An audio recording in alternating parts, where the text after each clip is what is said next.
3টে ডিম সিদ্ধ করে 3 জনে খেয়ে নিলাম। অনেক ক্ষুধা লাগছিল তাই। আসসালামু আলাইকুম বন্ধুরা, কেমন আছেন? আলহামদুলিল্লাহ, আমিও ভালো আছি আপনাদের দোয়ায়। আরেকটি ভিডিও নিয়ে চলে আসলাম। ভিডিওটি দেখার আমন্ত্রণ রইল সবাইকে। মেয়ে বাবার কাছে মাংস খেতে চেয়েছে, বাসায় কোনো মাংস ছিল না, তাই মেয়ে আর বাবা মিলে মাংস আনতে চলে গেছিল। মেয়ে বাবার কাছে কিছু চাইবে আর বাবা তা দিবে না, এটা কখনো হয়নি। সব বাবা মায়েরা আসলে সন্তানদেরকে বেশি ভালোবাসে। আসলে সারাদিন অনেক ব্যস্ততার মাঝ দিয়ে দিন কাটে। আমার ছোট একটা বেবি আছে, সে বেবিটা অনেক অসুস্থ। আপনারা সবাই আমার বেবিটার জন্য দোয়া করবেন, আমার বেবিটার জন্য দ্রুত সুস্থ হয়ে ওঠে। গল্প করতে করতে মশলাটাও কষিয়ে নিলাম। মশলাটা কষিয়ে নিয়ে মাংসটা দিয়ে দিলাম। মাংসটা এবার একটু ভালোভাবে কষিয়ে নিব।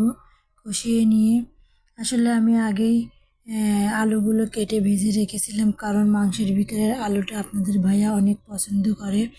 আলুটাও দিয়ে দিলাম। একটু আলুটা দিয়ে আর একটু কষিয়ে নিব, নিয়ে একটু পানি দিয়ে দিব। শুনেছি উত্তরবঙ্গের আলুঘাটি খুব বিখ্যাত, তাই আলুঘাটি রান্না করার জন্য চুলায় আলু সিদ্ধ করতে দিয়ে দিলাম। আলু সিদ্ধ করা হয়ে গেছে। আলুগুলো খুব সুন্দর করে ছুলে নিব। আলুগুলো আমি একটু ভেঙে নিব সুন্দর করে। আলুগুলো সুন্দর করে ভেঙে নেওয়া হয়ে গেছে। তারপরে আমি মাছগুলো ভেজে নিব, কারণ আমি আলুঘাটিটা মাছ দিয়ে রান্না করব। আমি কখনো আগে উত্তরবঙ্গের আলুঘাটিটা রান্না করে ট্রাই করে দেখিনি, আজ প্রথম। আমি মশলাটা কষিয়ে নিব। কষিয়ে নিয়ে আলুগুলো ওর ভিতরে দিয়ে দিব। দিয়ে আলুগুলো দিয়ে দিলাম। দিয়ে অনেক সুন্দর করে কষিয়ে নিব। কষিয়ে নেওয়া হয়ে গেল। এখন পরিমাণ মতো পানি দিয়ে দিব।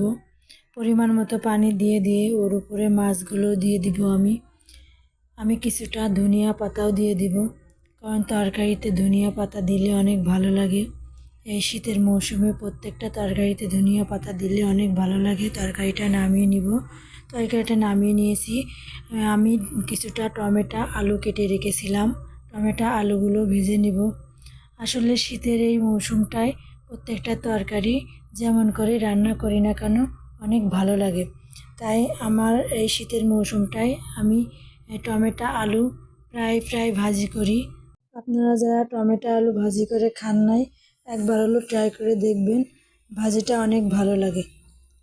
আমি ভাজিটা করে নামিয়ে নিয়েছি। কয়েকটা বেগুনও ভেজে নিয়েছি।